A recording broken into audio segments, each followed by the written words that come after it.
O, meron bang mga babaeng malibog? Meron. Masakit na salita, pero meron talagang malibog na sa Biblia. Pakinggan mo ha. Gusto mong gumaling ang tao? Pag mali, sawa. Pag walang kokontra sa mali, lahat ng tao maniniwala sa mali.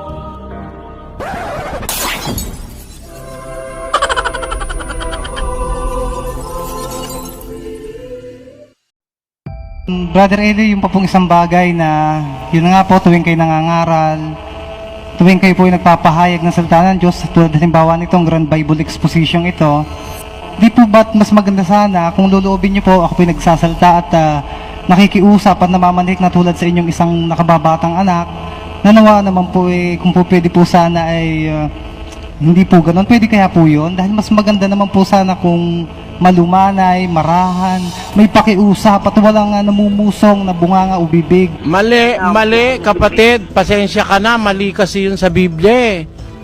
Alam mo, hindi ako tumatanggap ng turo sa tao kung kontra sa turo ng Diyos.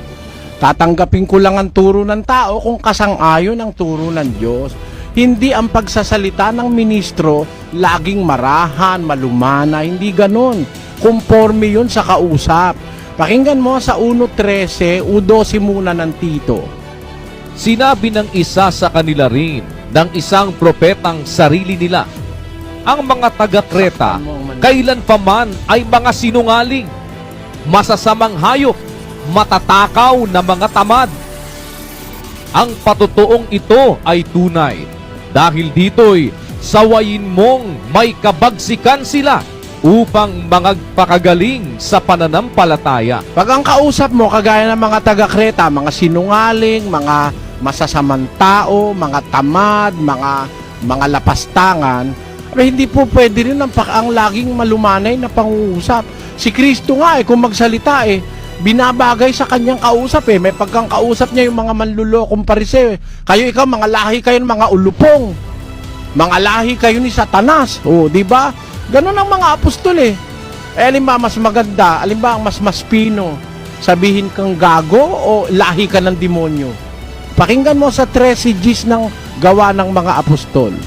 At sinabi, o puspos ng lahat ng karayaan at ng lahat ng kasamaan, ikaw na anak ng dyablo, ikaw na kaaway ng lahat ng katwiran, hindi ka baga titigil ng pagpapasama sa mga daang matuwid ng Panginoon? Alam mo, ako gumagamit lang naman ako ng mga salitang ganon dun sa mga tao na inuukol ko yon sa mga tao na talagang manluloko, mandaraya. Kung ang Biblia nga nagsasalita ng ukol dun sa mga taong pinag-uukulan, paano mong malalaman yung magnanakaw pag hindi niya tinawag na magnanakaw? Biro mo, isa sa mga apostol magnanakaw, tinawag niya magnanakaw. Bakit? Yun ang totoo Basahin natin ng 12:6 ng Juan.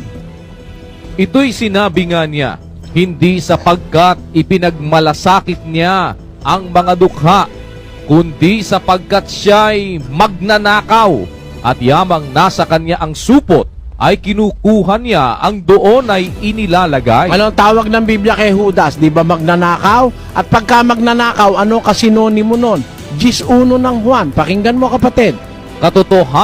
Katotohanan sinasabi ko sa inyo, ang pumapasok sa hindi pintuan ng kulungan ng mga tupa, kundi umaakyat sa ibang daan, ang gayon ay tulisan at magnanakaw. Kita mo, si Kristo mismo may sabi, ang tawag niya, mga tulis at magnanakaw yung mga yan paano ngayon ang gagawin ko? Yan ba bad words din?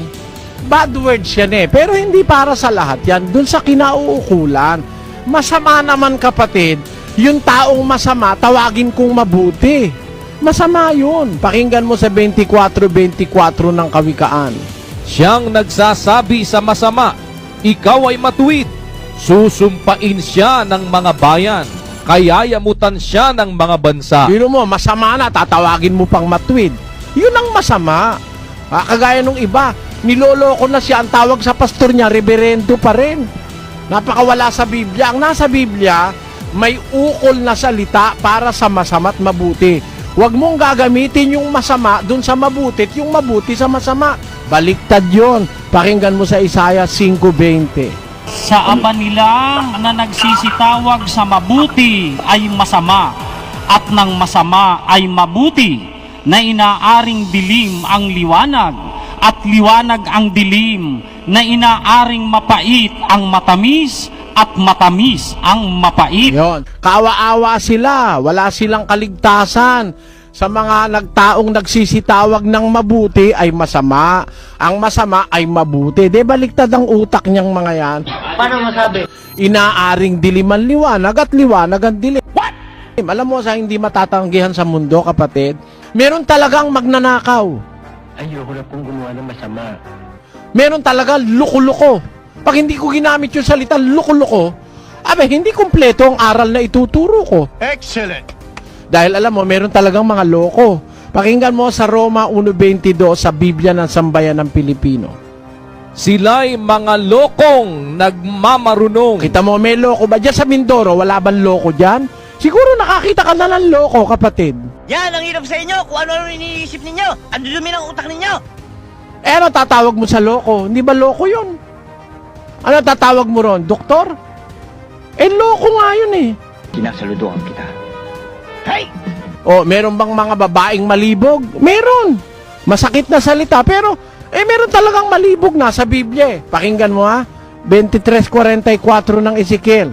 At sinipingan nila siya na parang sumiping sa isang patutot. Gayon nila sinipingan si Ohola at si Oholiba na malibog na mga babae. Papalitan ko ba yan dahil ayaw mo nung bad words eh. Ang gusto mong marinig sa akin, parang halimbawa, ganito, Biblia, gusto mo kapatid, ganito, no? Banal na kasulatan. Genesis, chapter 1, verse 1. Banal, banal, banal. Verse 2, banal, banal, banal. Verse 3, banal, banal, banal. Verse 4, mabuti, mabuti, mabuti. Verse 5, hanggang matapos ang Biblia, may matutunan ka kaya? Excellent. Wala kang matututunan kung puro mababasa mo, banal eh. Excellent. Such ka because Ang dapat na sabihin yung nauukol sa kanila. Sana naintindihan mo ako.